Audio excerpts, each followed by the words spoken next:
Okay. I'd like to call the Washington Bruce Romeo Parks and Recreation Star Transportation Commission meeting to order. It's Thursday, June 18th. It's 6:31 right now. So if you would all rise and we'll do the Pledge of Allegiance. Pledge of allegiance to the flag of the United States of America and to the republic for which it stands, one nation, under God, indivisible, with liberty and justice for all. Thank you. Roll call, Phyllis. Mr. Billick. Here. Ms. Duda. Here. Ms. Geddert is late. Mr. Karas. Here. Mr. Matthews for Here. Ms. Dembski. Here. Everybody's here except me. All right. Agenda, any additions, subtractions from the agenda? I have one addition, 5A. We also have to approve the closed session minutes of that day as well as. Okay, yep. We can do that in one motion, all right? Yeah. Okay. Anybody else? No? All right. Oh. Did we get a treasurer's report? Do we have one? Because it We wasn't did in the not packet. today. So we I can wasn't- strike the. Sorry. That's okay. Strike the reconciliation Okay. for the treasurer's report. We're going to strike C. C, Yeah, 5C.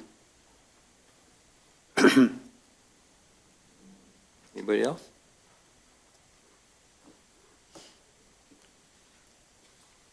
Is there a motion? I'll make a motion to adopt the agenda with the addition of the approval of the regular minutes and to strike the treasurer's report. I'll second. All in favor? Aye.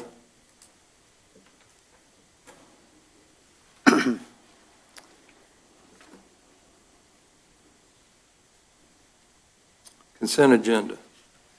I just saw one, it's just a small typo in the minutes from May 21st for the regular session.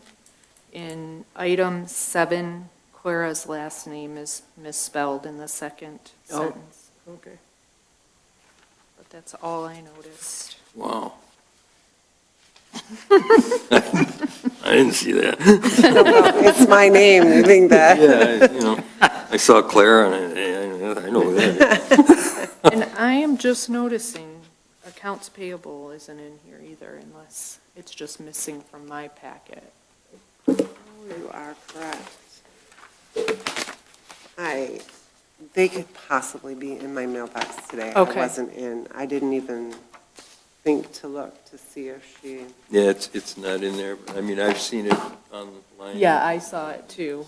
Okay, so we're striking that as well? We probably need to since it's not in the packet, right? and I'll put on 2 months next. What do you think? Yeah, I guess we probably have to. I mean, if you want to vote on it without it being in here, that's, you can. Well, I mean, I know I've reviewed it. If you've seen it, I yeah. know, I know. There's- Oh, you saw it copy. too? Yep. Okay, everybody saw it, Did so you see it? the Say accounts yes. payable. No. The accounts payable. As far as looking, yeah, Okay, I'm good. all right. All right, so we won't strike that. Okay. We'll leave that in. Okay, I'll make a motion to adopt the consent agenda. With the one typographical error changed. I'll second. Roll call, please. Oh, yeah. Mr. Billick. Yes. Ms. Dembski, Mr. Matthews. Yes, Ms. Duda. Yes. Ms. Geddert is not here. Mr. Karas. yes. Okay. Moving right along, our legal counsel is not here today, so he doesn't have anything to say that I know of. Community comments? Doesn't look like we have a whole lot of people out there. Nobody's raising their hand, so we'll move on from that one. Number 8, Director's Report. 8A, Liability and Auto Insurance. You are up.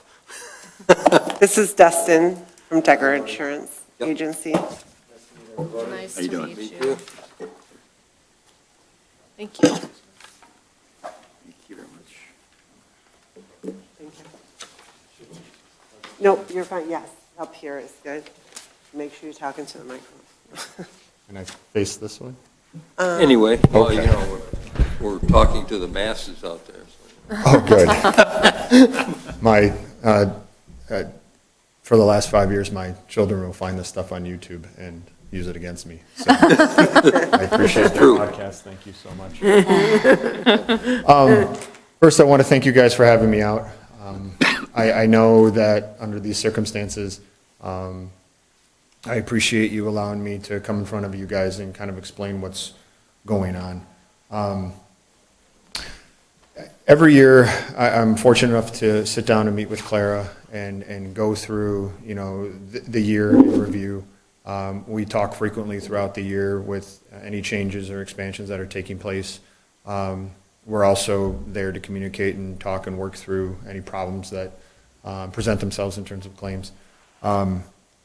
One thing that has taken place over the last couple of years, while I completely support and love public transportation and the STAR program, transportation of individuals has become a really high risk. When these programs are initially looked upon to bring into a community, you know, sometimes it's, I don't want to say it's the short end of the stick, but it goes somewhere. And so to have, you know, very lovely, very large public rec program that you have, and then to have also a byproduct of the transportation as well. We see them attached to sometimes to EMSs. We see them standalone, and then sometimes we see them attached to senior facilities as well. So they all get put somewhere. You know, unfortunately, over the last 5 years, we've experienced a lot of losses, unfortunately. 4 out of the last 5 years, we've paid out more in claims than premium has been collected. I don't know if insurance has ever been explained to you guys in this way, but, and this applies for commercial, this applies for your personal, but insurance uses a loss matrix, one being frequency and the other one being severity, which is money. And insurance companies will monitor that every year. They will look at, you know, are we having a lot of little small frequency issues, right? That can raise premium, as Clara was just pointing out here. Getting your glass replaced, getting a tow truck, things like that, that adds on to your insurance. And then you have the severity on the bottom, which is the dollar amount. And being close to this pivot point down here is ideal place to be. Currently, we're sitting in the upper quadrant of both frequency and severity. And so this year, in order to continue to assist this community in the Parks and Rec, we moved you to a bigger program that would be better suited for what's been taking place over the last 5 years. I want to tell you that in no way, shape, or form has the commission or the Parks and Rec or the director or the employees done anything wrong. We just had a lot of unfortunate circumstances. Sometimes when these new programs are presented to some of the communities that we insure, it's not that I don't want them to have public transportation, but I always want them to understand have the understanding that you are putting out a lot of exposure because of the number of vehicles that we have on the road on a given day. When Claire and I were reviewing the loss runs, if you look on here, you're very rarely the responsible party for the accident. We are always the byproduct of the accident, unfortunately. But, you know, being a no-fault state, we are, as the primary named insured, responsible for taking care of our insured at the end of the day.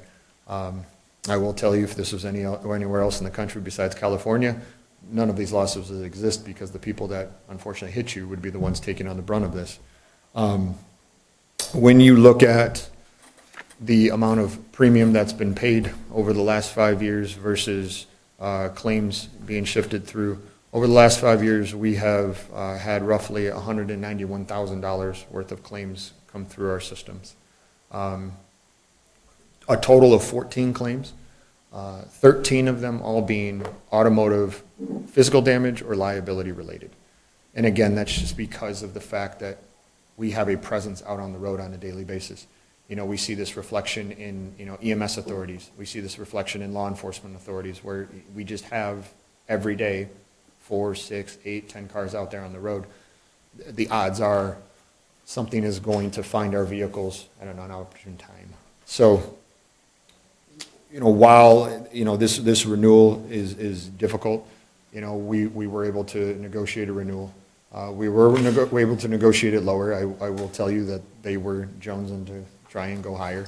I can tell you that we fought and came up with opportunities so that we could have this renewal take place because we do believe in the program. You know, as I told Clara, you know, if we can put together, you know, a good couple of next years, hopefully things will go well. You know, Clara and I talk on a regular basis. You know, unfortunately, we've had some situations in the last couple of months, which, you know, like you said, I don't like that any more than you do, but also at the same time, it kind of strengthens the underwriter's arguments that based on past history, maybe continued history is going to take place. And so we're now analyzing every single loss and claim to decide what's the best path for you guys. I'm not saying don't use your insurance, but some of the smaller things we might have to absorb to cut down on the frequency. You know, that I think it was last year the Traverse came out of nowhere where we had that accident. You know, that was just an unfortunate situation on the tail end. And, you know, something like that, that's, you know, insurance is understandable at that point. You know, fender benders and smaller situations where we can maybe curb some of this frequency, I think will help us, you know, put us in a better position in the next couple of years. You know, I'm working close with Clara and, you know, just kind of educating on letting our drivers know how important it is to be defensible as possible, you know, and I don't think that they're reckless. I don't think that they're doing anything wrong. I just think been at the wrong place at the wrong time too many times, unfortunately. And like you said, it's just really, honestly, bad luck. We still, you know, very vehemently believe in what you guys are doing. One thing that we did talk about, which I don't think is going to be possible because of the way that the board and the commission and the millages are set up, things could be easier if we could separate them and insure them separately. Because if you look from a liability standpoint, from a property standpoint, from an operations standpoint, Parks and Rec is absolutely fantastic. It's the transportation side of what we're having to be responsible for. You know, we insure a number of transportations. They are notorious for putting out the responsibility of those vehicles back onto you, and those vehicles are not getting cheaper. These smart buses are just getting so expensive, as you're seeing with everyday cars. So, if at all possible, I really don't know the steps it would take, but I know that if we could create 2 parallel units with parallel insurance, that it would greatly help the communities on the Park and Rec side, and then we could deal with the transportation side, because that's really all where the losses are coming from. They're not originating from, you know, slip and falls and poor snow maintenance or poor lawn maintenance or poor maintenance on our properties. All of that has been absolutely fantastic. So we're just seeing it on the transportation side with Star. Again, though, that's a little complicated because, you know, as this board has been formed, this commission has been formed over the years, you know, it's kind of a melting pot of holdings, you know what I mean? Every now and again, we get a random building and, well, here it is, have fun with it. We're going to lease it to you for $1 and have a good day, and it's great for all the communities, and then you guys are there to bear the weight of the legacy costs that are associated with those things. You know, while the improvements have been very wonderful and, you know, you guys have amazing amenities, I will tell you that you are by far the nicest Park and Rec that we take care of in our book of business, and so it's amazing to see what you guys have done, but at the same time, like I said, there's a cost on the liability side. The new pavilion that you guys have put up is probably the nicest, most expensive one I've seen in 5 years. And that's a testament to the community. That's a testament to the commitment. And, you know, I have a very high respect for it, but, you know, at the same time, we got to insure it too. So, you know, like I said, we're here to stand by you guys. It's just some of the highlights that, you know, Clara and I usually go through. So if I could just point your attention to page 7. and I'll try not to take up too much of your time, but we provide you guys with roughly $6.6 million in total building coverage. And that is basically, you know, your pavilions, your main buildings. Liability is applied to spaces that you lease, so in this sense back here, right, we're taking up the liability and the contents in there, but we're obviously not insuring this building, that's Washington's. We provide you with a general liability limit of $5 million per occurrence. That's made up with the $1 million per occurrence with the $4 million excess. One thing that is always confusing to people because of the way we say it, in the marine is items that you own but not necessarily have an address to them, so it could be something like light poles, fencing, that'll also cover your equipment, like your lawnmowers and things like that, as well as any high dollar items that need to be individually listed. Clara and I, for example, you guys have obviously playground equipment. I'm sure you become aware how expensive playground equipment it has. So, you know, over the last couple of years, what we're doing is we've layered in more money. And if you go to, it would be the second to last page. Sorry, that one doesn't have a page number. I apologize. Right there, yep. This one? Yep, right there. Oh, here. you have it.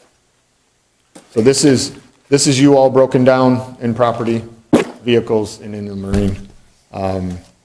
Again, at the bottom there, you'll see we're covering all play equipment, $300,000. Now, the reason we don't break that out individually is because we could drive Clara and her staff crazy, inventorying everything, so we make sure that we leave a healthy bank account for items like that. You obviously see the vehicle list there. One of the other things that, you know, you guys have been doing, which has been, we're really happy about this, is updating your fleet. Not having aged equipment is always a positive, not because it's generating premium, but because we have good quality vehicles on the road. And then we break out the properties individually. That $6.6 million is all of the building and all of the contents limit combined into one. That is a property blanket that we use to cover any shortages due to increased price per square foot, whether that be on the material side or the labor side. And that's kind of Parks and Rec in a nutshell. If there's anything you'd like me to answer or questions, I'd be happy to take them. This is kind of a political question, but Sure. I'm curious if you said that in the past 5 years, you've been paying out a lot more. Is that specific to Parks and Rec, our organization, or are you saying in general? Parks and Rec, just everything we're talking about is specifically to this commission. Okay. Yeah, the 22 was our best year, still had Okay. losses, but we collected, you know, obviously more premium than paid out. For example, you know, 23, total incurred was just under 35,000 in losses. Total paid was 31,000. Okay, 24, for example, total paid was 35,129. Total losses was just above 56,000. okay. And then you mentioned potentially splitting the organizations. I think that's what you were getting at. And Correct. How would that benefit or change the cost if we were to do something like that? So I can't speak on what the cost would be until we underwrite it, but right now, you've got transportation, okay? And then you've got $6.6 million in property. By putting them into the separate insurance companies, in separate insurance policies, you can rate them individually based on their exposure. So my anticipation is that the liability, casualty, and property side of the commission, the Parks and Rec, would drop, I don't want to say significantly and park myself in a corner, but you're insuring a lot of property, and then you've got another arm of your operation generating all the losses. And so basically, if you look at it, if we wrote Parks and Rec just by themselves, you would have no losses over here. That $191,000 wouldn't even exist because it would go on to this organization over here. Okay. Now, I don't know if, because of the property and everything, the way underwriting likes to look at stuff, if that helps the losses over on the transportation side. And I will tell you that this would not be, I don't know how much of a great fix this would be. I guess I'm at the depth of what we could possibly do to lessen the premium to the commission. I mean, at my point right now, there's not much I wouldn't be willing to do or work on to help out, but there's an entire legal landscape that's definitely above my head. Millages, while I have a very good cursory knowledge, again, the way that it's written, the way it's tied in, the way it's collected, right? That makes things complicated. And unfortunately, past boards did things, I don't want to say right or wrong. They made decisions based on current, market value and what was going on and what could be given back to the community. Now we are having to deal with that as this current board. And so, Clara and I talked about it a couple of years ago where we were mulling around, like, how could we figure out a way to minimize exposure or minimize premium? And like you said, the way we kind of got through conversation, it just sounds like it's pretty, wound tight in terms of how the millages are collected and things like that. Well, the interlocal is Yeah. really what, Yeah. No. And then, because the millages are completely Right. separate. The millages, but our interlocal puts us together. Yeah. yeah. And so, So the question that I had, Yes. the question that I had, the buses that are basically smarts that they give to us to use, right. are they insuring them as well? No. Oh, no. Okay. No, you will find, So everything, if they give it to you, everything's on you.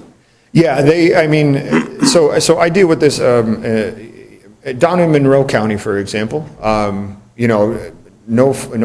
no slight to the sheriff. The sheriff is more than willing to provide his services to municipalities that we insure down there, and they do a fantastic job. The men and women are absolutely fantastic.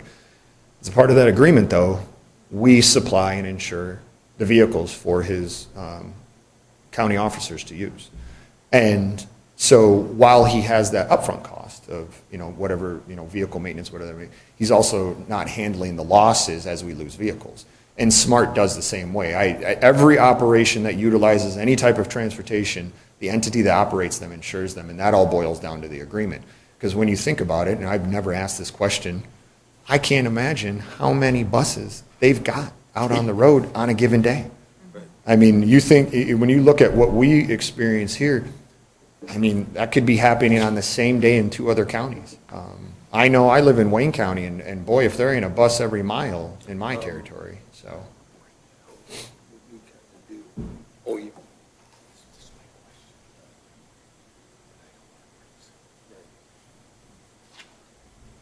You mentioned that maybe there are some claims that maybe we shouldn't submit based on a dollar amount. Is there a dollar amount that you have in mind? Under 10? Under 10? Under 10? Yeah, and I want to preface this with, you are more than willing at any point in time to use your insurance. I'm not asking you to restrict your use or anything like that. But as the individual, representing you to the carrier, my job is to also help and teach so that we can hopefully down the line have a better presentation. And while I don't like not using the insurance for you guys, at the same time, if I can cut some of this frequency out, I think that'll help us. We have a transportation system at the senior center over in the Groseal area. I sat down with the drivers last year. I just had a really deep conversation telling them how important they are and how much they need to understand what one simple, hesitation, rear-ending, collision can do. We do have legal individuals in our areas that will find the smallest thing to come after us. I mean, if they can tie a driver back to touching a phone, negligence. And so we try to avoid those things. And I don't think for 1 minute that we have bad drivers. I mean, I think that we have a very good professional staff at the end of the day. I think we're fortunate. If you look on here, it's bad. Honestly, it's bad luck. It just happens to be repeating itself. Are they I'm sure they're taking into consideration that ridership is up quite a bit in the last few years? Miles driven is up, right, Clara? Yes. So, are they looking at it from the standpoint of incidents per mile, or are they looking at it as just number of incidents in a year? That's fine. Yeah, so that's kind of a two-part answer. So anything related to humans in this day and age, that class code and that insurance has gone up tremendously. So we're talking housing, apartment, condos, anything that a human is involved in. I always say this, it's the only mammal on the planet we cannot control.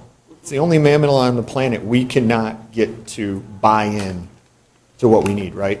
So now what we're seeing on auto transportation is insurance companies, like the medical side of insurance companies, fighting over the coverage and wanting PIP to be used. And that's where we're seeing that increase there, is that medical is saying, no, thank you, that was an auto accident, put it through the PIP.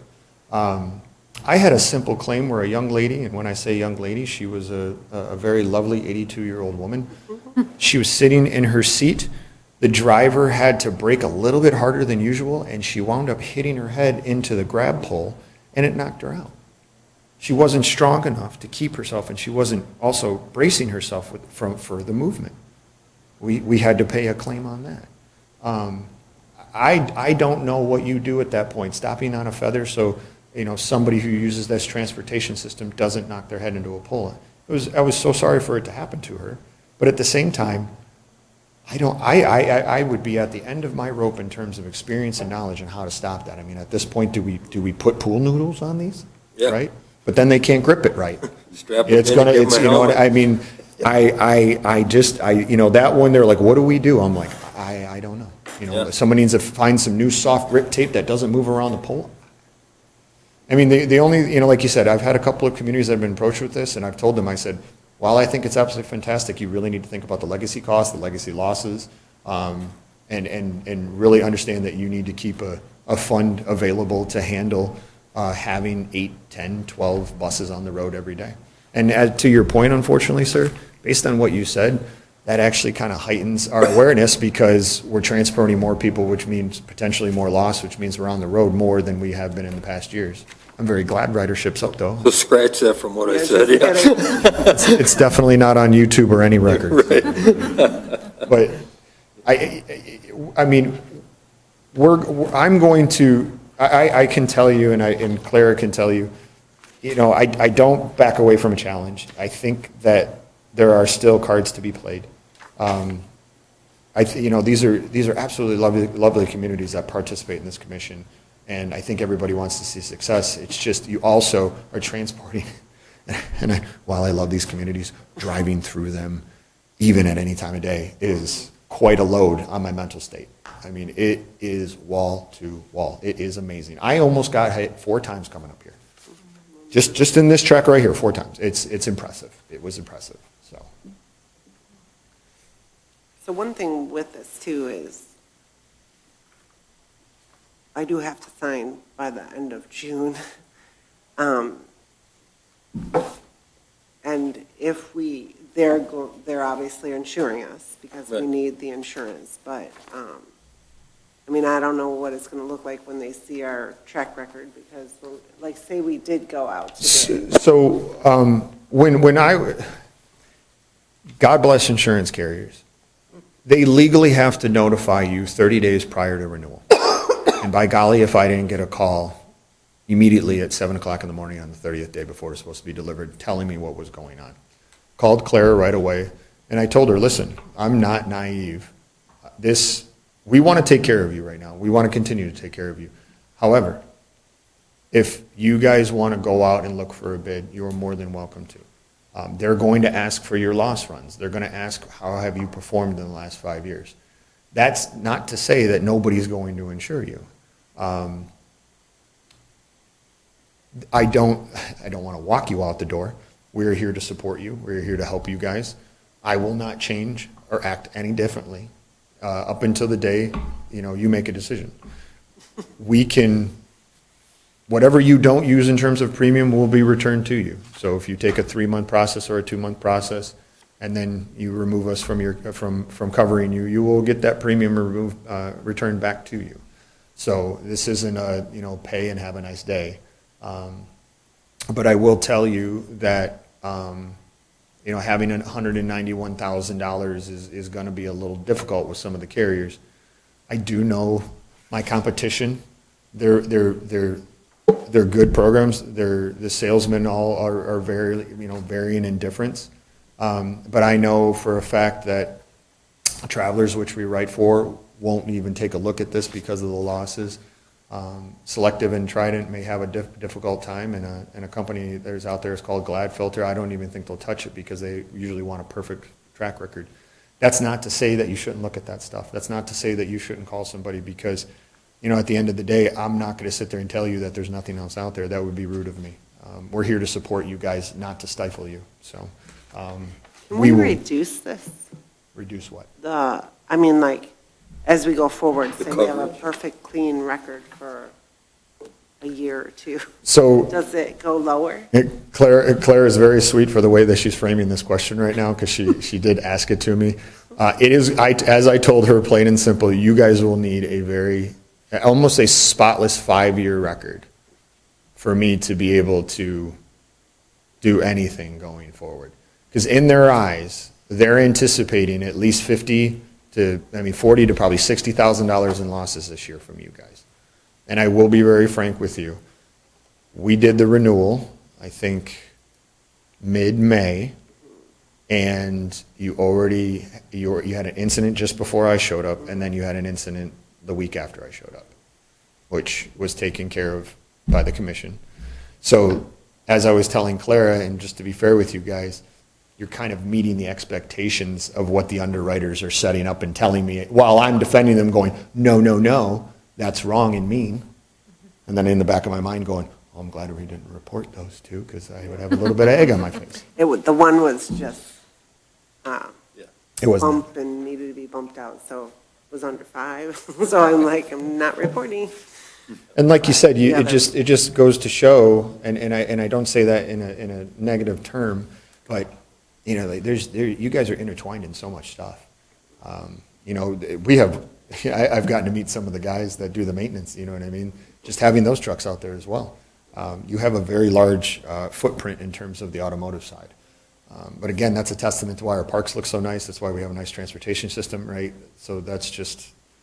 The worst part is, some of them are our fault, but even the ones that are not our fault, we're still in trouble. And that's how unfortunately it goes in your personal as well. No fault. I will tell you, I've had a lot of experience with no fault. My first experience with at fault came via one of my clients' college children at Wisconsin. You know, the young man was driving a very nice Bronco, and a young lady in a very $2,000-ish Cavalier hit him, causing about $18,000 in damage to his Bronco. That young lady had $25,000 in liability because outside of this state, there's really no minimum, so you can pretty much buy bare bones. That young lady had just about, $7,000 in gap of coverage left. If she would have totaled that Bronco, she would have had to go out of pocket to pay the rest to him. That's where at fault gets a little scary. Where it is, you know, and like you said, for you guys, it would have, at fault would have worked very well for you guys because most of this would have been off. But because we're a no-fault state, primary insureds are there to be responsible for you, and then if subrogation is chosen by the insurance companies, they will sue each other if they deem it necessary. But our job is to take care of you first, so. I have a question. Yes, sir. Deductibles, we have deductibles on our, You do. okay. You do, however, and normally in different circumstances, we could use those to credit or lower the insurance, but at this point, you would have such a high deductible, it wouldn't even be worth it, you know, to even look at it. You know, when we have a clean track record and, you know, we put, say, 2,500, 5,000, 7,000, 10,000 on there, and they're saving money, their premium is also very relative to the savings.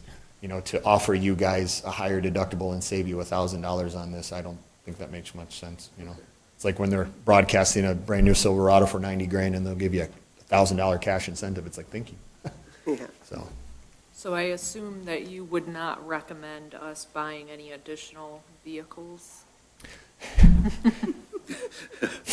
Ma'am, you guys could buy a monster truck. You could do whatever you want. Right. I am here to take care of you. I will always take care of you. It just, like you said, I mean, like you said, we've gone, the reason the premium went up in 22, 23, 24-ish was inflation, right? As I've told Claire over the years, we don't set the market, we react to it. You know, we're not interested in insuring F-150s at $80,000 and $90,000 and, you know, Jeep Grand Cherokee Wagoneers at 112. But that's what we're being asked to by the banks. We're the collateral, right? And so for you guys, the price per square foot went from, in 2020, 2021, went from $90 a square foot to $300 a square foot. So it was an explosive jump for the insurance company. And so that's why you saw that growth. The rest of this growth, I would say, is, you know, 90% of it is the losses at the end of the day, because we're anticipating, you know, when we collect this premium, that based on frequency and severity, that half, if not 60% of that is going to go back towards claims. I say this, and I don't like the way I say this, I just don't know how else to say it. You do want your insurance companies and your carriers to be profitable. You do want them to have reserves at the end of the day. I know it really drives people crazy because it, you know, basically stockholders and the stock price and all that kind of stuff. But those reserves are very important at the end of the day. And when you look at what you guys have tried to build over the years, it's all come out. And so right now you're in the red, you know, we're in the red for the money that we've given out to you, which we've been happy to. Don't think that we're not.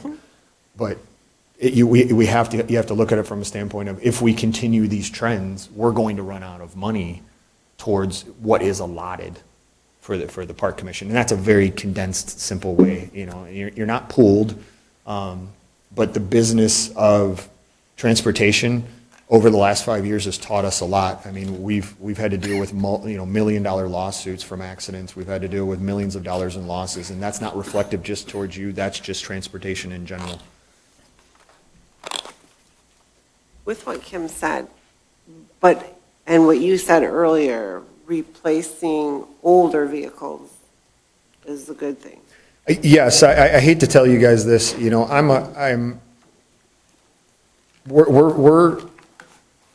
when insurance companies and carriers get the agents together and they give us, you know, what is sometimes a futuristic snapshot of what they believe is going to take place, there's also sidebar conversations and things that they're talking about. If they're talking about something, it feels like 2 years from now, that's going to be in that meeting, right? And one thing that I think is becoming very apparent is insuring aged vehicles, because they have a greater risk because of our weather conditions right around here. If the care isn't there and the brakes fail, or, you know, a tire comes off, right, that's going to be an even bigger liability for us as we're careening through an intersection and T-boning a car. That's a big deal. So by having newer vehicles, which I personally do not like, I like older cars, we should have a newer car with better safety features. You know, unfortunately, your rearview mirrors are $3,000 a piece, but, you know, they've got 9 cameras that gives you 360, right? So there's less instances of you hitting things in parking lots, hitting people, hitting other cars. However, when you break that mirror is 10 times more expensive than what they used to be 8 years ago. So there's the pluses and minuses to it, but I would say, not just because of the premium or even the money side of it, you know, keeping your fleet new, keeping, you know, having Smart or Star keeping newer vehicles, I think is a blessing to us, because you will eventually start, and again, don't hold me to this, but you will start pillaging a lot of money into an older vehicle at the end of the day. And it kind of tells me too, Clara, that we just have to be careful about operationally making sure we're taking full advantage of the fleet that we have. And if we Right. don't need to replace when Yes. one of these older vehicles retires, then maybe we don't replace Right. to start minimizing some of the cost. Yeah. One of the things that I will tell you that has been very difficult the last 2 years is fire vehicles. You know, again, these communities are very, very much blessed with population and people that understand service. I've got other communities that are sitting on 30-year-old vehicles and can't replace them and can't find them. And so, you know, I don't know what the alternative would be, but, you know, a lot of them are getting crafty and building their own vehicles from old, you know, DNR, buying trucks somewhere else. You know what I mean? I don't know what Star's contract with you is, if like they have to supply it, but I always think that there's always a creative way. I'm a half full, not a half empty kind of a guy. But, again, yeah, if you can keep the older ones going, that'd be great, because as the newer ones come on, they're double the cost of, whatever, was 6 years ago. I can't remember, how much was your new one, Clara? Is the new van? Yeah. Or the new? The new that Star. was a lot of money. Yeah. With that said, too, sorry, I don't exactly know the That's answers fine. to that, but, so, smaller vehicles and maybe not the 14 passengers, like, I mean, how do you also deal with the statistics? Mileage is up, bodies are up, right? It's kind of a conundrum, I mean, you got bigger vans because you can now transport anywhere from 4 to, 5 extra people versus Yeah. an 8 or 9. it's more the accessibility, though. Yeah, Yeah. yep. Yep. Another question. Yes, sir. You touched on something, would you call it $3,000 mirrors? We know that today's headlights are very expensive. Yes, sir. Sometimes $1,200, $1,500, $3,000. Yeah. Would it be of any benefit, I'm looking down the list of vehicles, to install a large protective bumper similar to what the police use? It's funny that you say that. Lapeer County EMS. Lapeer County EMS, Yes. 10 years ago, had a really bad deer problem. And their solution back then was a $6,000 bullnose bumper. If you ever go through Lapeer and you see one of their ambulances, it looks like a freight train coming at you. And they are stout. And then they outfitted every single one of the trucks with those, and the claims stopped. Because that's exactly what happened. However, I will tell you, your problems haven't been the result of, I don't think your problems could be solved with those bumpers. The Traverse, for example, was just bad luck. Yeah. You know what I mean? That wasn't any, when you look at these things, you guys are not causing them. With Lapeer County EMS, because they're on the road so much, they were just bagging and tagging deers. That helped that, but they were also, they got hit, but again, when they got hit, the bullnose bumper didn't stop that. I mean, it's not a bad idea, but again, when you look at your losses over these last couple of years, it hasn't been the result of us running into somebody or hitting a deer, so. But in any analysis, you're going to eliminate things that may work and things that don't work. Maybe, but, like you said, 10 years ago, that bumper was $6,000, which I would anticipate it to be between, 13 and 15 now. It's a healthy piece of aluminum. Yeah. And so, again, when you look at the risk versus reward, cost versus reward. Okay, all right, thank you. Yes, sir. Anybody else, or can we let this man go? I think you're off. Thank you. Thank you very much. On the front of there, you'll have my email, and you're going to have my cell phone. I'm a Sunday, Christmas, 24 hours kind of a guy. If you think of anything, you want to follow a question, please give me a call. I answer my phone all the time. If you need me back for any questions, I will be right back in front of you next month. Okay? Thank you very much. Thank Pleasure you. meeting you. I can excuse myself? Yes, sir. Thank you so much. Thank Thanks, you. Claire. You don't have to stay for the rest of the meeting unless you really want to. I can grab a kid from football. All right, have fun. My wife will be happy. Yep. Yep. Thank you. All right, have a nice day, sir. Looks like Brent's up. What's up? Quick question about the insurance before we move on. Okay. Do we have to vote on this because you need to Well, decide? I just need to let you know that I need to sign it at the end of June, but if we want to, I'll keep it on the agenda and we can look at additional prices, try to find additional insurers that will Do do. we have to give her permission to, because it's a increase? Oh, You know what I'm saying? So I'm thinking we probably have to vote on it. Yeah. Again, depending on if we want to explore some other brokers, I don't know that anything is going to really change. I mean, both, I believe Washington and I know Bruce Township uses the same agency. well, and it has to be one that takes on the transportation Right. part of it. It would be super curious to think about how we could, well, I don't know, how much it would save from Parks and Recreation to Star. But no matter what, I don't know. The Well, interlocal, we keep looking at that. even if you tried to separate the two, Yeah, Parks and Rec side may go down, right, Stars is but gonna, Star may go up, or because, we might lose it. you know, really. yeah, so, that may not be a good answer. Yeah, I think the best answer or thing to really look at right now is to set a dollar figure that any damage below a certain amount of money, we just pay for yeah. and don't report to the insurance. Well, and with maintenance, that has nothing to do with insurance. Never mind. I was going to try to, Smart does cover everything, but they do no body work or anything like that. They'll do Right. internal, Right. but not from accidents. Right. So I don't know. Two things. How long has Decker been our agent? He's been probably for the last 5 years.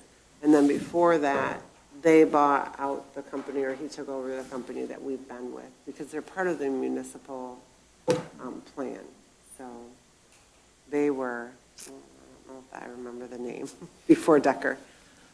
No, that's fine. I guess my Long point is time, just when yeah. I look at my personal stuff, I used to go every 3 years. Now Yeah. I do it every year. I'm not suggesting that. Yeah, But if they've been there for that long, maybe it's at least worth a shot. right. To take a to look at see. somebody else. I'll look, Yeah. absolutely, because, I think it makes sense to at least look into it. Yeah. And get some quotes. right. Now, whether or not we're going to be able to meet that deadline by the time you have to sign, I think we probably. Well, the good thing is that we can be prorated.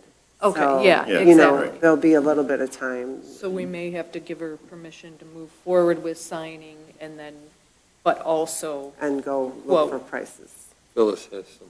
Yeah, I was just going to suggest you, because the effective date is June 30th, that you approve Yes. this. Right. And then you can always search it, and if you find something better, prorate it from there.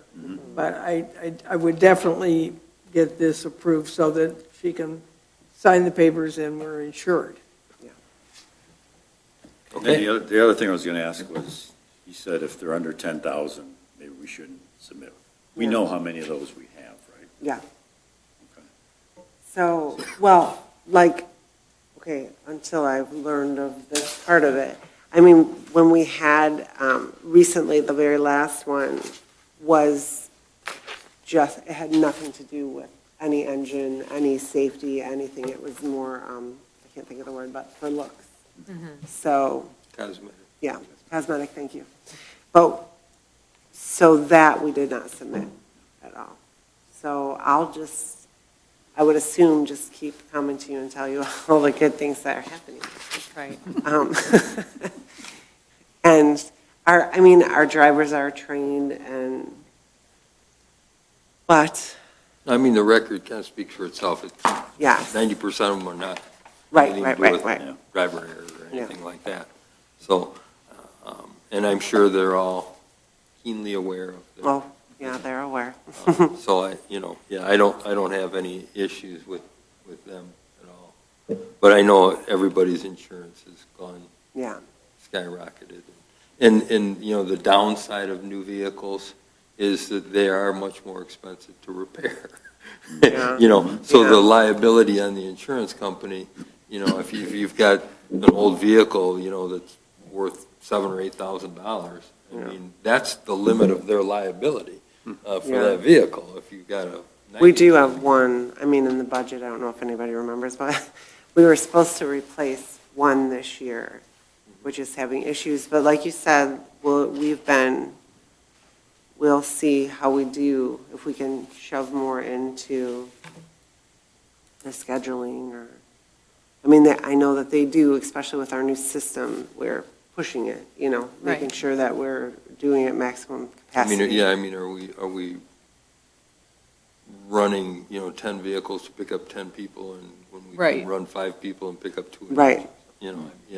Things like that. Yeah, I know that, and again, I'm not suggesting they're not running efficiently or anything Right. like that. Well, because I know they do the best. System has helped us fill in those gaps because it was all human, trying to figure out the puzzle before that. So we're better at it.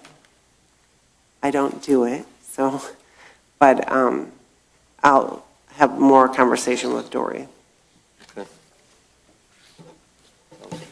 So, So I'll make a motion to approve the Decker Agency quote for $103,182,000, with also moving forward with getting some additional quotes from other insurance agents.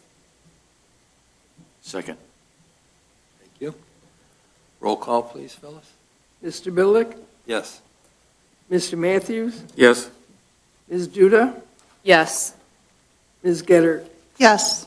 Mr. Karas. Yes. Motion carries. Now on to you. Now it's my turn, right? Yes, yes. Pleasure to see all of you. I know it's been a little while since I've been here, so I'm glad to be back. I guess I'll start with, I know Clara has been working with the Thorington Park, and that's what I'm here for.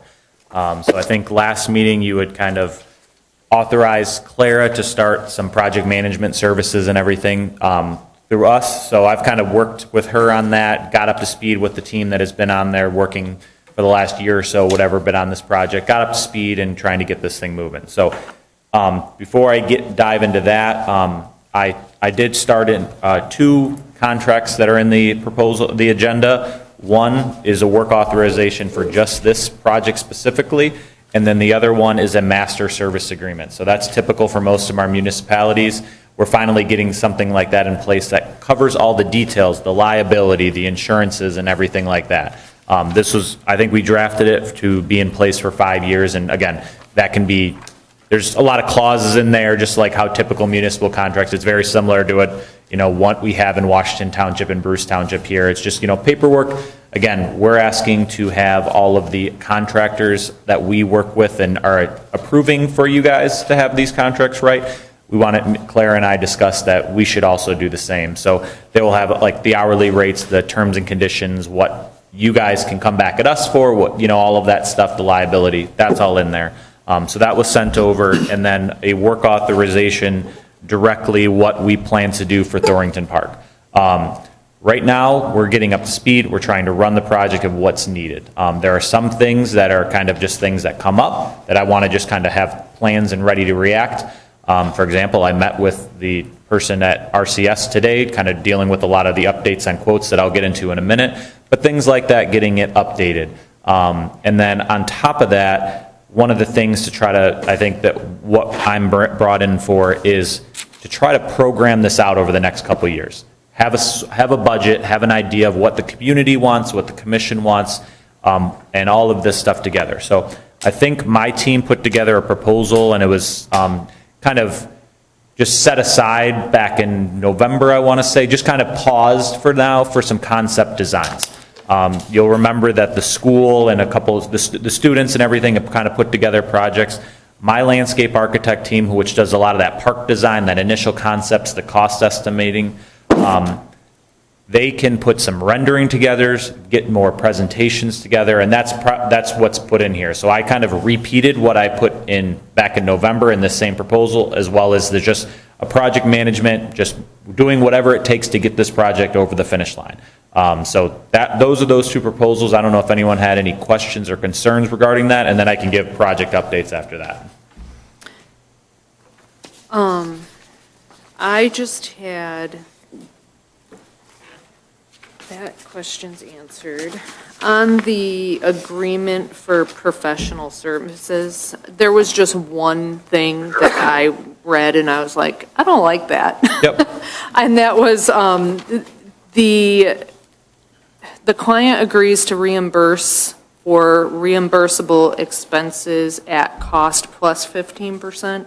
I was just wondering what the rationale behind that is and not just At cost. whatever the cost So is. there are some communities, I mean, this is something that's get brought up a lot. So, for example, if we have to get a sub-consultant that comes and does a service for us, the coordination of that, we don't charge you the hourly fee for something like that. If I need to call and schedule, I need to get a contract for a sub-consultant that does material testing, I don't charge you for things like that. So that 15% is intended to cover just the random, just getting those things going. So if I need to go hire a consultant to do something or go coordinate with that, that's the intention of that fee. That'd be more than some, I can bring back to my team if we have questions. This is our typical standard language that, again, every community looks at. They'll probably have a similar comment or comments about something where we work back and forth that I can present to my team and everything, and we can work out. So if you were to charge us for those, at which hourly rate would that be? It depends on what, who is working on it. So the hourly rates are all in there. Those are our standard municipal rates that we kind of have in here.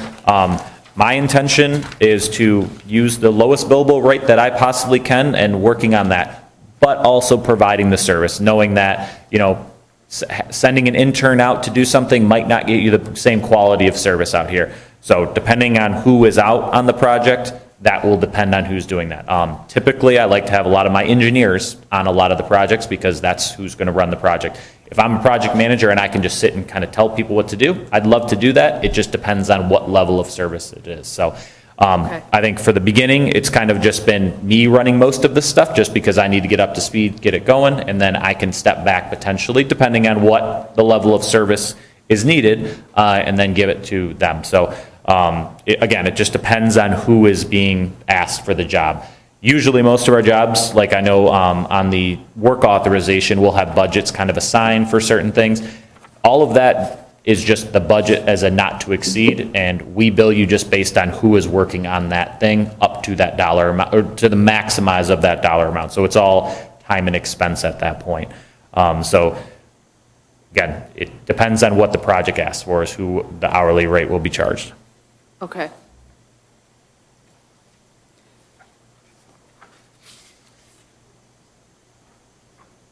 So what are your thoughts on this project? I think it's a very interesting project. I really do. I think it is, the whole direction and just what it's going to be the community, I do think it is really interesting. Renovating something that's, 170 or so years old, it's a big undertaking. Building something brand new is expensive in general, which you found out, but bringing that old school historic is very important. I mean, you go into downtown Romeo and all the historic districts and everything, you go into downtown Detroit, you see that brings people to your town. That brings historic preservation there. You might be able to work with different agencies that with, a Greenfield Village or something like that has some sort of historic preservation. So I do think this is very unique. Not many communities have this. I mean, they might have little small things, but depending on what you're doing for programming in the future, if you can have events or field trips or different things, I do think this is a very unique project. Now, getting it up to where you need to be is going to take a lot of effort, and that's what I'm trying to be here for. And I think there's been a lot of good things that have happened so far, and I think right now it's just trying to organize them all into thoughts and everything. So I've been working with Claire a lot, the subcommittee, as well as Craig, who at Romeo High School, and he's done a lot of things that have really kind of led the charge, it seems like, in terms of donations and a lot of high school, not high school labor, but high school learning, as, to on-the-job kind of learning tasks that are, that might save the community a lot of dollars. Instead of going to hire someone to go put a roof on, or not the roof per se, but something internally, you might get, students being able to volunteer on this project, which will be very good as in publicize that, hey, not only did we bring back something from the mid-1800s, but we had the students and the actual community build it with us. It wasn't just we hired someone and they were out of nowhere and everything. So, I mean, I've thought it was really good. I've driven past that schoolhouse probably hundreds of times in my life and everything, so it is nice to kind of see that kind of being brought to life. And have you been in touch with any of the contractors that have volunteered to do? The volunteer, like in terms of all the scope and everything like that, or just? Well, like there's one that's going to put a roof on. Yes. So we met with the subcommittee last week, potentially to put the roof on. There's been discussions about what style of roof, because we want to hold true to the existing, but also limit maintenance costs in the future. So I think based on the subcommittee and everything, that metal roof is probably the way to go. The look and everything Already like that. talked about that. Yes. Move on. Yes, which is great. So we are working with a local contractor right now, and we're waiting on a quote and everything in terms of what they can donate, in terms of donate material, donate labor, and everything like that. So we should be getting that back soon, and then I'll be able to share with the subcommittee and everything. There is, obviously, you guys are well aware of this, the grant, the 31,000 and some change that the school kind of got and everything. That should fall under that bucket right now if there is costs that aren't fully donated. But if there are costs that do get donated more than that allocation right now, we'd be able to allocate it to other dollars. So working with Craig and his business team and over there, we'd be able to kind of work that up and down and everything. So So who determines that? I mean, again, how is the school going to determine what they'll spend the money on and what they won't? So there is a grant that I met with Craig today. He will be sending that to me soon, so I have the full documentation. Okay. There are line items right now allocated up to get to that $31,000. There already are. So the grant agency will pay that amount. Right. And that's based on quotes from other things that he kind of built those projects. If all of a sudden you get something for cheaper, well, you'll have extra dollars available. Then we will have to go back to the grant agency and manage those dollars to kind of move them to a different thing. For example, there's $11,300, I think, right in the budget originally right now for the roof.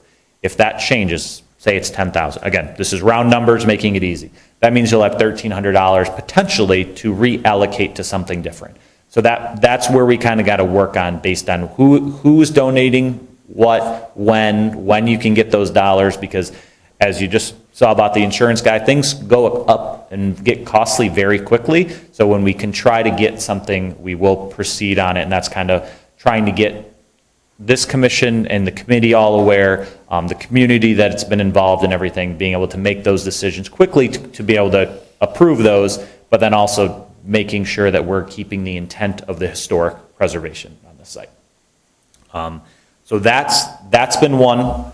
And then the other one that's been that's kind of the leader of this is the lead abatement. So I think last month you guys approved a budget of a certain dollar amount. Since I've been involved in everything, I have now discussed with those two contractors as well as one new one to get you your minimum at least of 3 bids. And you all have documents of those on your desk right now. I got the third one about an hour or so before this meeting. Did you get copies of these as well? Okay. So there are 3 new bids. We clarified to make them all, again, apples to apples, so you're all comparing the same thing. We met and clarified scope where we're saying that the south half of the siding exterior, that is so rotted out, we expect to just take that down and dispose of it the correct way. The east side is like half and half. The other 2 sides, we think we can salvage most of Now, it. will that be part of their job? Correct. As yes. well? Yes. We made sure that was, Anything that has lead, they're going to take care of? Yes. Either encapsulate or remove? correct. So that is the exterior siding. That's the main thing. There's some stuff near the roof line as well as the cupola. That's sitting over actually at the school, that's all going to be there. There is the interior paint, the flooring, most of that we thought we could save, but then when we re-looked at it, there's a lot of soft spots, there's a lot of subflooring. To abate it, you're going to save a little money, but then you're going to potentially also have a bad quality product that might not last very long. So that's what the decision was, to quote, to take the flooring and subflooring out, and then they could, again, the school and the students can install this. So again, you're not paying for labor at that point, so it's just material. But you're going to get that solid product. So ripping all of that stuff out. There's some trim inside of the building and everything like that. These quotes have all been based on, because I mean, you've been to this, you've seen this picture, the picture of this. The paint on this is very stripped, and it's not, there's not much there. It's minimal. But to be safe for the students and for the public later on, this is the goal of what you need to do. All 3 of these contractors, included in their proposal, will provide reports of what they did, what they tested, making sure that they're safe and certified, that you will be able to keep on file for the public to feel safe there. If you're going to have students working on this, you're going to have students and parents feel safe that their kids and are taken care of when they're there. When you have events in 3 years from now, when the park's up and running and everything, there's not going to be any concerns about this. So that's kind of the intention of this. So the 3 quotes we got, again, 2 of them were the existing contractors, and I reached out to another contractor that's a local contractor that is certified in lead abatement. We met with them. We met with that new one on site. The rest of them we just discussed because they've already been to the site, kind of went over that, and we got the 3 quotes. Obviously, it went up a little bit based on the scope that you approved last time, but the fact of this is now the more, it's apples to apples, it's not apples to oranges, because I think one of the contractors was assuming something that now they're not. Now we have a confirmed scope. If you read their write-up, it is much more detailed, and if you read kind of both of them together, or all 3 of them together, they're very much consistent in kind of what they're saying. So this is the first step in order to do the next thing on site. So that's why it is important. I know I didn't want to really rush all this into you. I wanted to get this to everyone a couple days ago, but I just received the last one, I think just before 5 o'clock today. So I wanted to get this in front and see if we can get one of these contractors moving. I don't know if it's I think Claire and I discussed earlier, if it's a revised motion, or revise your motion from last month to increase the dollar amount to be able to move one of these forward. Again, all 3 of these contractors are certified in this. They're all able to be able to do this. They're all qualified. So I don't know if you had recommendations regarding if you need to revise the motion from last month to increase the budget that they were approved, or... No, I think it should be a separate motion Okay. to Increase. increase the budget. Yeah. Right. So here's something I'd like to ask. Yep.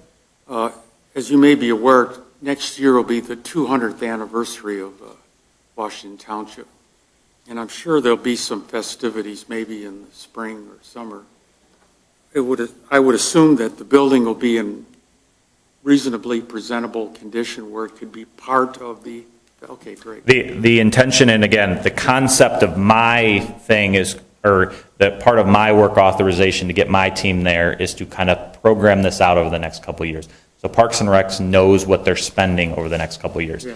We intend to have this building watertight and kind of closed in before the end of winter. That's the intention of this Okay, that's site. where I was Yeah, so, going. but to clarify for you to know what dollars you are spending over the next 6 months or the next 18 months, those are very important for you. So That's why you're here. correct. But the intention is that exterior of the building will be all kind of encapsulated. Now, will it be everything perfect and everything ready? No, but in timeline and everything will be ready, that this will be ready, and we'll have some sort of temporary access at the street. If it's a gravel parking lot for now or anything like that. Good. Again, that will kind of dictate over the next couple months, and we'll have better answers. But in terms of the building, that's the intention right now. That's what we're all looking for. So getting the lead abated over the summer months would allow, because the roofing can kind of go on at the same time. That's, exterior work. But then the next thing is exterior painting, kind of touching up the trim and everything, and then getting to the inside after that. Now, if are they gonna tear off the old roof and replace? So is there lead associated with that as well? The material they'll plan to remove off, yes. Yep. Which one of the bids are you, All 3 are qualified. no, which one are you recommending? I mean, for dollars and cents and everything, the low bid, the lowest qualified bidder is GFL, in the amount of $27,200. That is the lowest qualified bidder, so I would imagine that is what I would recommend, because I don't have any concerns with them. Again, you as a commission can vote and approve whatever you want, but that is, I have no concerns over their scope and everything. Where are they out of? The green. The green one, Yes, no, where are they from? oh, they're in Lansing, technically. Oh. They're based out of Lansing. Yep, at the bottom. Could have looked at the bottom, couldn't I? Okay. GFL was I'm sure everyone knows the old trash and everything like that. So they have different subsidiaries and or different kind of departments and stuff. Brent, you have experience with both of these companies? Yes. In terms of, no, BDS I've never worked with. Fowlers, we've discussed with before and everything. We've worked with GFL in the past, yes. They're all certified and everything, references all check out, no technical concerns on that. Why is one double what the other ones are? They look at it, yeah, that's a very good question. I mean, Yeah, no, it's, because I'm wondering, did the other guys miss something? I mean, based on the other two quotes, I mean, you can ask anyone to quote anything, you're gonna get different numbers. They might be busier this summer Right. than, based on that. I mean, we met with that company specifically a week or so out there, and they tried to kind of pull together all that stuff.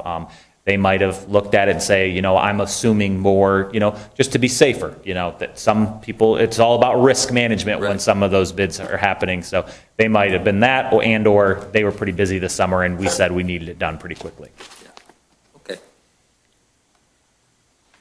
So what we need to do is pick one and go. Right? Yep. I'll make a motion to approve the GFL quote for $27,200 for the lead abatement. Second. Roll call, please. Hold on one second. Sure. Okay. Mr. Billick, Yes. Mr. Matthews, Yes. Ms. Duda, Yes. Ms. Gettert, Yes. Mr. Karas. Yes. So I will coordinate with Clara in the morning. Right now, you'll notice that their quote says it's not to WBR. That will be revised in the morning. The proposal can all get changed and everything. So that will get revised. Clara will now be authorized to sign it and proceed. I will provide her, as well as the subcommittee updates, that will be able to provide you the updates on timing-wise. They were pretty quick in terms of they would be able to complete this in 2 weeks, which is nice. Obviously, favorable weather and just getting on the schedule will be important, but I will start coordinating that tomorrow. Just a couple more updates, I guess, before I get out of here. And before, if there's any more questions, the next thing, and I'm hoping to, we have subcommittee meetings that are scheduled every other week. We will be meeting next Thursday for that. I am hoping at that point to be able to present the subcommittee more defined budgets of what is going to be needed over the next 2 years or so. This was supposed specifically for the building. That's what I'm focusing on now. The longer-term site work is kind of, that will come soon. But I met with Craig for a little while this afternoon. We sat down and went through all the items because Donna actually did really great job kind of pulling all this previous stuff together as well as dollars and scope. Craig and I sat down and kind of went line by line. Did he actually get a quote for something? Does he reasonably think it's there? Who is going to be performing this work? Is it going to have to go out for a contractor to come do this? Can the school do it? Can a local contractor donate the services? So I will plan to have an updated kind of spreadsheet and breakdown to the subcommittee next week that hopefully by next month you'll have a better idea of what is going forward. At that point, again, each one will be kind of line itemed out where, you know, certain roofing or certain windows or something can kind of have a budget presented where potentially the commission will be able to prove this dollar amount budget-wise so that Clara can then authorize certain projects to move forward faster. Because if you just need to go buy certain pieces of lumber at certain times and everything, at least it's coming out of that budget. We're going to be tracking it as we go. Or if you need to go hire someone, but it costs $2,500, but that's kind of what we had in the budget. That's where we're going to kind of work together towards that. So that's my intention. Included in that kind of breakdown and spreadsheet will all be what it's the WBR costs as well as what is covered in the grant. So that's kind of there already, but we're kind of working towards that again because there is that $31,000 that will be covered in the grant. The process of how we do that, I'm working through that with Craig and everything because the details of does WBR pay the bill and then they send it to the school and get reimbursed? Does the school, you know, just how the grant is organized. We're working with the business office over there and kind of coordinating. But all of that will be broken out to the subcommittee next week and hopefully kind of work through. And then we'll have a nice budget of this is what I expect to approve in the next few months and everything. That will be there now that we have the kind of the concept moving forward, because actually, now that I think about it, I don't know if you guys, we didn't We didn't approve approve that stuff yet. No. If that does happen then, when that does, hopefully the intention would be, I'll work with my team regarding timing and be able to provide updates with additional renderings just to visualize, because I think we met 2 weeks ago here in this office, and there's some people that said, what drawing are we going off of? That one, there's a lot of different concepts that people are thinking. It'd be nice to have hey, this is, again, we're going to provide a couple different concepts, but it will all be able to be to the communities. People will be able to say, this is what we're confidently going forward with. And then in addition to all of that, some of the other things we're working with Clara is volunteer waivers. So you have volunteers working on this site. You need to be covered insurance-wise for said thing. So there are different sorts of volunteers. One, before the volunteers, contractor, if they're working on site, they will fill out the normal, typical packet for you. Even if they're donating their services, they should be filling that same packet out, same insurance, all that documentation. So that is what we're proceeding with. We have put together a draft volunteer waiver for anyone to sign that is working on this site. So if it's the next door neighbor that sees people working out there and he wants to volunteer his time, great, sign this waiver so you are not going to be held liable for it. And there's a timeline, there's a draft out right now that the subcommittee is working on that your attorney and everything will kind of get sign off on. And no one can work on site until that's signed in the file, organized, and all done. Students, when we're working on site. RCS covers most of the stuff, but they're working about off-site because obviously like a sporting event like the football team will be covered even if it's not during school time. Well, if it's during the summer, he's kind of working through that right now. But you want to make sure that you have that on file in terms of insurance-wise too. So Washington Township owns this property, so they also need to be involved. So that whole kind of pot, before anyone kind of works on site, especially volunteers, needs to be worked out. The volunteer waiver for the students is the same thing, but if they're under 18, their parent has to sign, obviously. So having that lead abatement report will be really important for them to feel trusted on that. I mean, when it comes to volunteers, would you vet their abilities? I mean, we're just not going to let somebody go out there and say, hey, I know how to do this. We're not going to be asked. Somebody's going to be supervising anybody that's working there. Correct, yeah. That you've approved. Correct. We're not going to be asking someone to go get on top of a roof and shingle, put up certain things up there. I would imagine if you're going to get local community help and everything like that, that might be cleanup of some of the site or doing some of the work. I mean, I've done a lot of my company has done a lot of the MDOT adopt a highway kind of things. They all have to sign a waiver. That's, your typical pick up trash on the side of the road and kind of clean up. That's what I anticipate most of the people. Now, if the next door neighbor he's a licensed electrician and wants to do something, great. Yeah, that might be something a little bit different. But most of the time, you're going to get students either doing the basic install kind of thing or contractors that are either contracted for your dollar amounts that are approved or donating their time or labor and everything. Which will get their insurance. Yes. And then, just real quick, only because there was a little bit of confusion about the roof. We feel like the roof, the material is all donated. No. The labor is all donated. The material is purchased, but through the grants. So that's what we're waiting on. So I think there was confusion before that everyone thought it was all donated, I believe, when I kind of walked in. Based on our meeting. Last meeting, that's what I. Based on our last meeting, it might not be there, but then again, we are still waiting on that final email and confirm number. We will again see where their number kind of lies because they could be working internally and say, you know what, we'll donate certain material. I don't know exactly. I don't want to speak until we get that. But worst case scenario. Yes, but again, covered in the grant and we can reallocate dollars for that.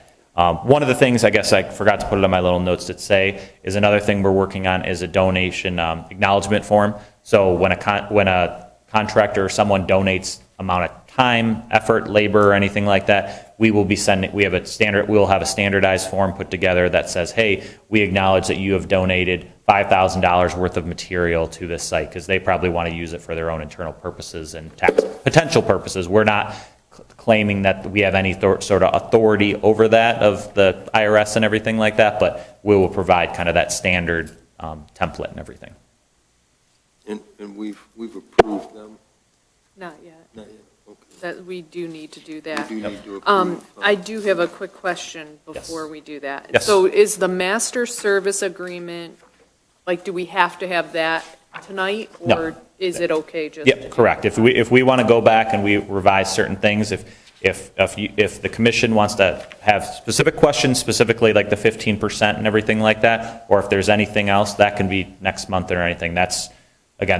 We've been operating with you guys for a while, more or less based on similar contracts and everything. We just want to make it more official. So if that proceeds next month or anything like that, there's no worries on our part.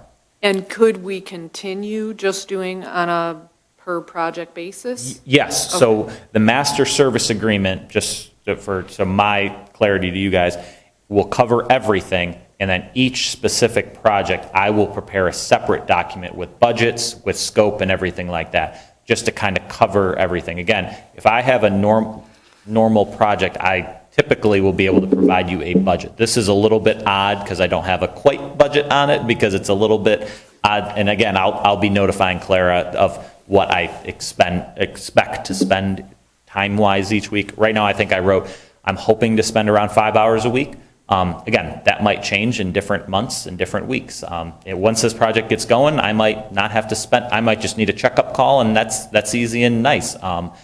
If we design a pickleball court like we did back here, I kind of know that scope, so I'm able to kind of put together a budget. So that's why I like design costs and everything. So the master service agreement is kind of just that sitting in the background that kind of adheres to all of it, and then each work authorization we'd be able to provide per project for the future.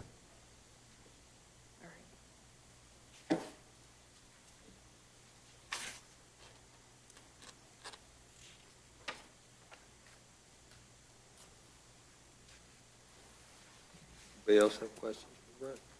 Okay. I'm gonna make a motion. Sure. I will make a motion to approve the Thornton Project Engineering with Giffords and Webster. It looks like it's in the amount of $6,000 for task 1, $12,700 for task 2, and then plus hourly time and expense. Second. Roll call, please.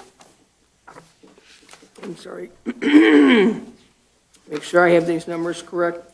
6,000, 12,700, Yes. is that correct? Yes. Yep, And then the hourly. yep. Okay, thank you. Mr. Karas, Yes. Ms. Geddert, Yes. Ms. Duda, Yes. Mr. Matthews, Yes. Mr. Billick. Yes. Motion carries.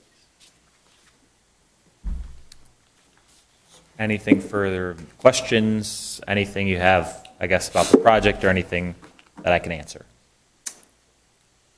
Everything's going through you. That is the idea. We've met with the team. Again, the subcommittee, I will put together agenda, minutes, and everything like that that can be distributed to the commission, so you guys have updates and everything. If there's some other entity that is working on the project, everything before it gets approved will come to me and Clara, that before she signs a contract, before it gets approved for any dollar amount, will all be through both of us. And did we get that agreement signed by Sam? I have not received the agreement. The WBR is taking, I know Clara sent an email last week to Sam, correct? With that, and he just hasn't responded via email. You just need a signature. I'll go, I know I mentioned it a couple of times, but I will go personally to him to get that. Thank you. We will, that, I know. I don't know if we need to get something like that from the school as well. I will email the school tomorrow and copy Clara on that, just to get written confirmation. That's what we're Yes. looking for, is written Yep. confirmation. And maybe you could send one to Sam too. Yeah. Yeah. We really want, because we need this, you know, we're hiring and paying you. Yep. To do, and we Right. want to make sure that there aren't other people tossing Yeah. things into the pool. And that's the intention also with this concept design and everything, so everyone's working under the same, this is what this park Yeah, is we're all going to look headed, like. yeah, we're all headed to the same goal. Yes. Yeah. Okay. Cool. Anything else? I think you can go home. Awesome. Appreciate everyone's time. Thanks, Brent. I have a question. Do we have to vote on a budget amendment also? Oh, I was just going to say, Didn't you guys vote on it? this is to she's speaking about the not to exceed 16,720 for expenses that are not covered by the Four County Foundation. See budget details.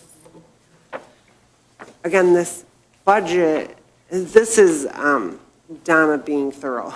Yeah, I don't, So they're going, this is all going to change some as we're moving forward anyways. I don't think we don't need to do it until we know a number. Right, Right. until we have a better, to take that. Next month, you should have a pretty Yeah. more confirmed Yeah. number with that. Okay. With a breakdown of Yep. what is donated, what is not. Again, and I'll say it next month too, with the numbers. Those numbers are going to be flexible with a donation, because you might work with a local contractor that says they're going to donate their time, and all of a sudden, if they can't do it in that window, they might change, where we might go to a different one, and instead of getting donated the labor, you'll get donated the material, and there's dollars. So there is going to be an up and down thing, but the intention is to understand the total, what approximately those buckets are going to be, and kind of move it up and down as long as they're within that dollar amount. That's what I'll be presenting, so everyone kind of has an idea. So it's not just, we come back to the commission for everyone that's $1 up and down. That becomes a little bit, No, we don't want to do that either. yep. Because it really does need to get going. Yeah. Okay. 8C, proposed Mickey Lolich ball field dedication. So Sam had reached out and he would like to name a ball field after Mickey Lolich. And Mickey Lolich he has lived in this area and his kids are in this area. I think it should be one that is newly built, so with this project or something, if we were going to do that. We've not really done it before. The schools did one of the fields for, behind the community center. But I do think it's a good idea. I don't know that there's necessarily any, My only suggestion would be, to have permission of the family to actually do it. Right. I know everybody's, well, who would say no, but you yeah, never know. but right. So permission from the family, I think is important.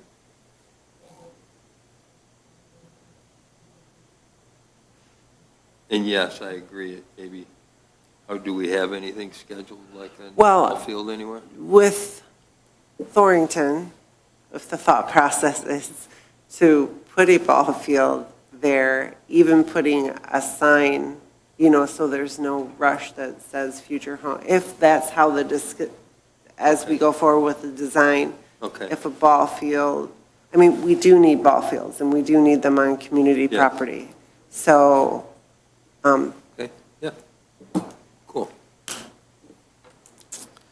So okay, yep. we don't know where yet. No. No. But I would make a motion that, we would like to Move forward with move the forward dedication. with the proposed ball field dedication once a new facility is established and family gives their permission. Make sense? Yep. You're just saying that. Is it going to be, I'm sorry, is it going to be at Torrington Park? Do we know that, or we don't know? We don't know. Okay. I'd like to leave it open. you Okay. know. All right. Is there support? I'll support. Thank you. Roll call, please. Mr. Billick? Yes. Mr. Matthews? Yes. Ms. Duda? Yes. Ms. Gettert? Yes. Mr. Karas? Yes.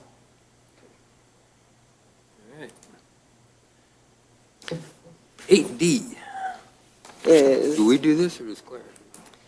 the, I think it's our agenda item. His goal is to it's just my job. get past this. Well, following the performance evaluation last month, John went ahead and took each of everybody's evaluations and the feedback that we had, and we've established these goals. John did a great job of establishing the goals, and I think capturing everybody's, thoughts and comments and areas of concern and possibly, not necessarily concern, but areas of improvement. And so what we'd like to do at this point is just review them with the commission, and if you're in agreement with these established goals, just moving forward with approving them, so Claire knows what she needs to work towards for the next evaluation. Oh, we gotta read them. Yeah. If you haven't already. I have. Yeah, I like that.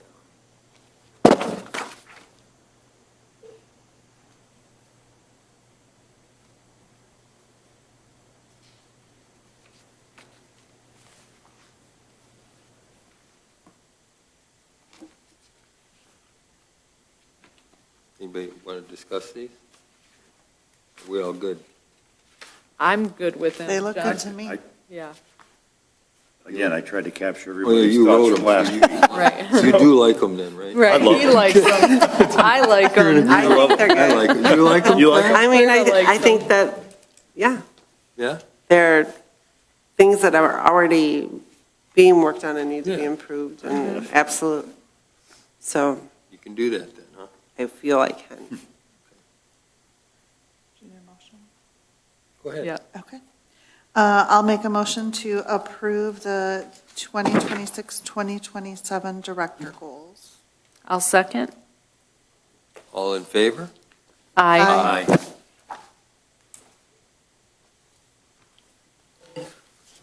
So We'll then, close your update. yeah.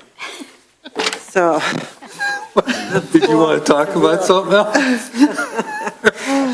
Nightmare. that is a nightmare. So at this point, waiting on the schools to find out what their board is going to agree upon. We've canceled all programs till the end of June. Once we find out from the schools the plan, then we will make a decision for our July. Hoping, apparently there's 3 different avenues that they can do: buy the new boiler and put it in, 2 other engineering type fixes, however they figured that out. So, but of course, the fastest one is the most expensive one. So, and they do have to figure out, because the boiler is only 3 years old, so the connection, the previous connection, they feel is part of the problem, so that has to be fixed too. So we're seriously crossing our fingers that we can get any pool time this summer. There is the possibility, we normally don't go in August, but because the maintenance and everything is being done right now, there's the possibility that there would be the month of August, but there's no promises. And truthfully, we'll have no instructors, because They'll go back to school. well, they are, I don't know where they're at, but the summer is when they make their money, so I'm not even sure what we're going to have in July. I mean, I think we'll be okay. But we limit the classes to 1 to 4, so we only take 4 people, and then we take a wait list after that until we figure out how many staff that we have before we can take more. So, I mean, that's one option. You know, everything's going to depend upon what the decision the school is going to make. Okay, cool. And then we'll look at the fact that what we pay towards the school and whether we're going to, you know, skip a quarter for the payment that we're paying the school. So, and then, well, that's coming later.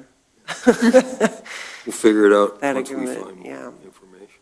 Yeah, do we know how much we're going to, how this is going to affect us from a financial standpoint? Oh, well, Shouldn't affect us at all. ooh, Well, for the inevitably. people that are paying for classes. and Yeah, things like I mean, Oh. well, so, yeah, we'll be refunding, oh, you're talking about the fix.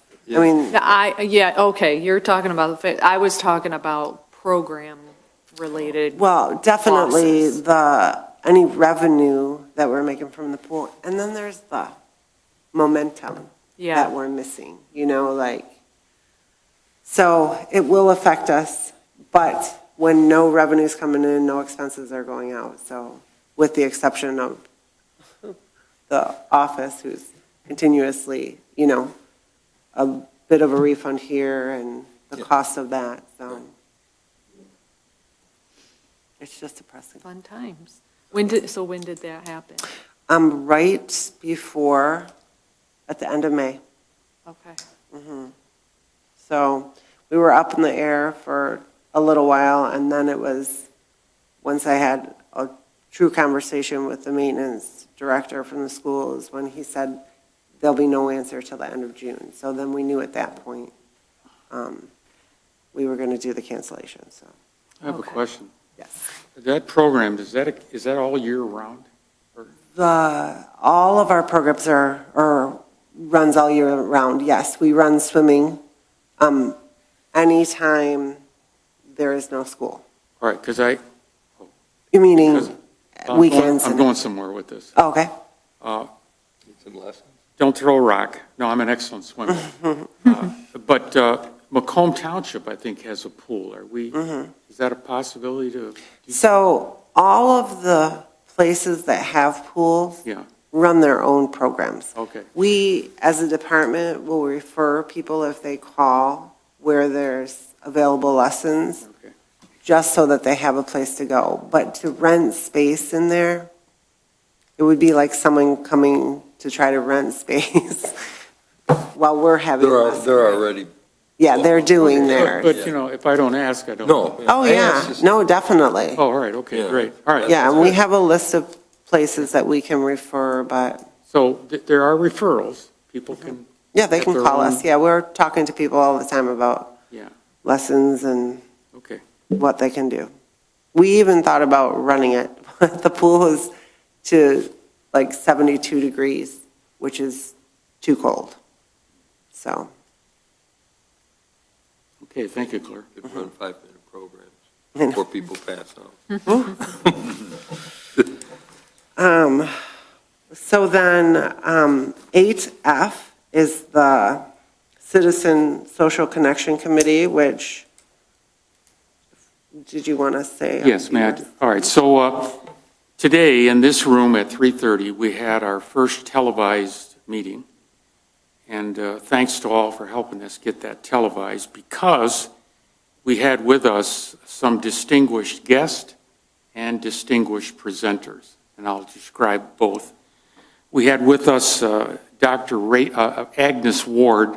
She is the Chief Clinical Officer of the Macomb County Community Mental Health Program. I worked with her CEO to secure her presence and her education, if you will, to us as a committee, and she provided an excellent presentation. I won't go into detail, but I will get her presentation. I'll share it with everyone if you'd like to look at it. It was very well done. In addition to that, I invited 2 Macomb County commissioners, and they came and they were very active participants in our meeting. That would be our Commissioner Ken Goike and Commissioner Barbara Zinner, who I work for essentially on the Older Adults Advisory Committee. They were very appreciative of being invited. They shared some information with us, and we took a sort of a team picture, which again, I'll be glad, Clara, you have that. I do have. So the objective in having our presenter there was to educate the CSCC team on proper methods that we can use in making recommendations to the board when the time comes for programs that we can install or things that we can change differently to engage our socially inactive or lonely citizens. Then the second purpose of doing the televised presentation or televised event was so that our citizens that don't normally come to the meeting would be in a position to be able to view the proceedings and learn what we're really trying to do. Now, lastly, I want to bring this to your attention. Just a few days ago, I sent you all an email, all the commissioners, with a public service announcement that I had written and worked with WBRW personnel to prepare to be aired on WBRW so that our citizens viewing our channel can see and hear what the purpose of the CSCC committee. It was about a 2.5-minute presentation with some images in it. I thought it was very nice. So if you would please look at that, maybe at some point decide if you feel we could go ahead with that. And then we can get WBRW to start airing it. So again, for the express purpose of creating awareness within our community of what we're doing. All right? Thank you. Thank you. And we can resend you the links of everything. I'm sorry. Oh, we can resend them the link so that they can watch the meeting today and, Oh, yeah. Okay. We'll yes. take care of it. All right. G.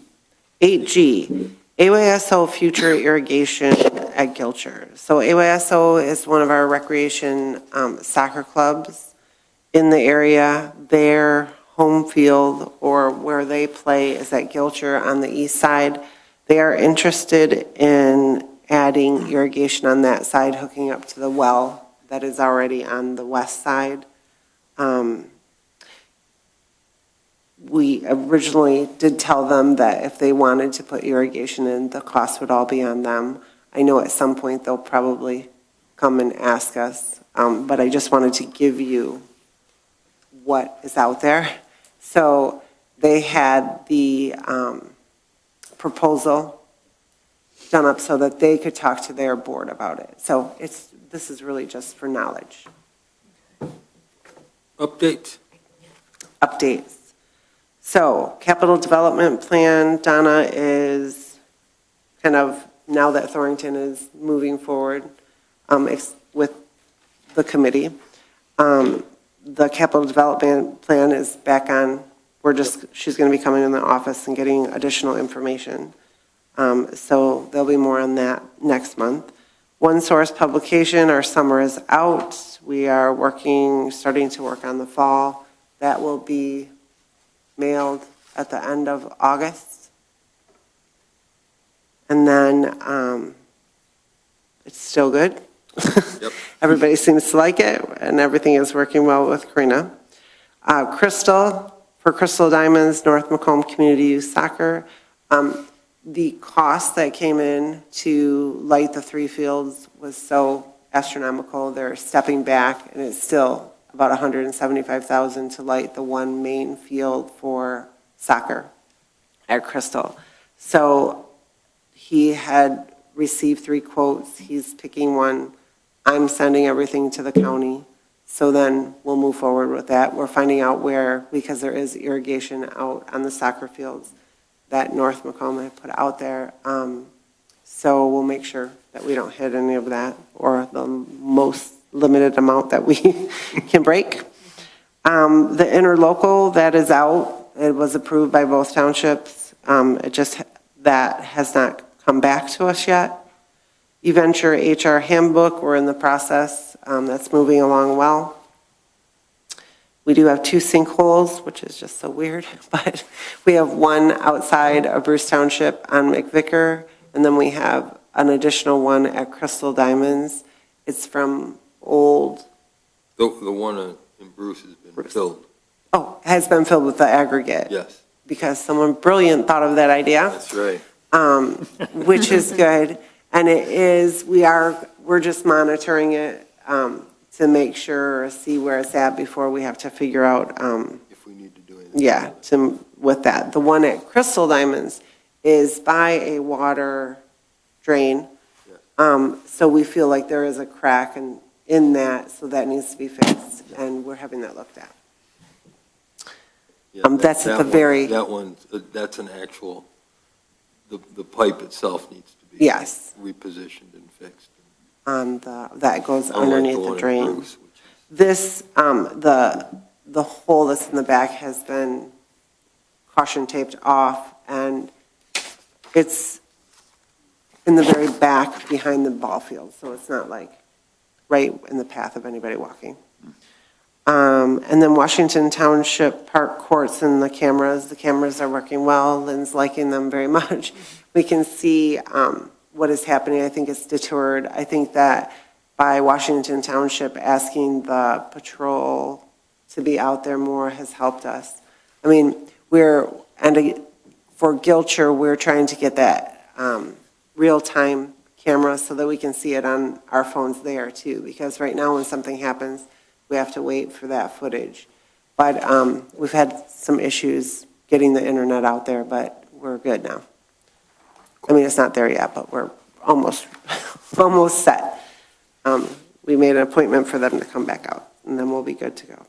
How's everything been going at the pavilion? Like, are the rentals starting? Oh, yes, they are good. We put some additional tables out there, and there's been, I'm going to say at least 4 rentals so far. Awesome. People are liking it. I mean, the grass has not grown in completely, but I mean, it is really nice if you get a chance to Yeah. go Big enough- out. It is. It's big It's enough, you huge. don't even have to be near the grass. Yeah. Just be Right. careful when you're driving back there right now. We're filling we have some holes that we need aggregate and some dragging and stuff on the driveway. But, yeah, it's nice. And then someone had called, and I don't know if you remember last year, putting volleyball out there. We are going to put stationary poles out there behind the pavilion, so I think that will be a nice asset for that, and then anybody can use it. And then the lines won't be where they cut grass, it'll just be 2 poles. So that's coming this summer. Cool. And that is, Washington agreement? with the exception of, this is another that we need a signature on. So Okay, yep. with that other paragraph, or what we were looking for Thorrington, Washington agreement was sent with that. So Okay. I do see it in the future. And RCS, we're waiting for. Still waiting. Yeah. Is Todd still working? Yeah, they're in the process of interviewing for new, so Yeah. I'm sure that's complicating things.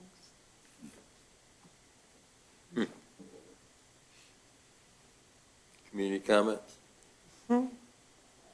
None. Commission comments? Pam? The police first. No, I don't really think I have anything. I stopped in the office the other day and I met, what's her name? Haley. Haley, Yes. yes. Oh, I should have put her on. Yeah, she seems really nice and excited to get started and. Yeah. She is our new full-time staff Oh, yeah. programmer. Oh, This is Lauren. Yeah. Okay, Yeah. 2 things. I'm sorry to be repetitive. It happens when you get old like Mm-hmm. that. Again, if you would all commissioners look at that email I sent you with the PSA, I appreciate it. Okay, sorry. And secondly, not to go back over old territory all the time, but I'm still interested in these amenities I suggested for Aikman Park. Even if we just put some park benches. There, we are working on that right now. We're moving picnic tables around. There are, I'm going to say 2 out there now and a garbage can. For sure, 1 out there and a garbage can when I went by the other day, but Lynn was working on that, so. Because, again, it's on the Macomb Trail and Yeah, got a little parking. we put it underneath a tree, so it had some shade, Yeah, great. natural, and And what was that park bench you said? I'm sorry. 2 picnic Picnic tables. All right, well, that's why I call them the same thing. All right, thank you, Claire. Very Yeah. good. Appreciate it. All right, that completes my comment. I don't have any comments. Wow. Neither do I. No? No. Well, I would just like to thank everybody, everything's going good. Clara's much happier since you're here. Yes. Making her happy, We okay. appreciate, It's keeping me on we task. appreciate what you've done for her so far, and I didn't know I was that upset before. No, you She's like- just seemed lighter. Yeah, lighter, yeah, I am. happier. Yes. You know. She was so, very helpful. Yeah, Oh, you're making a she- difference, so there you go. Yeah. Thank you. Okay. Motion to adjourn. I'll second. All in favor? Aye. All right, we're out of here. I got to tell you guys,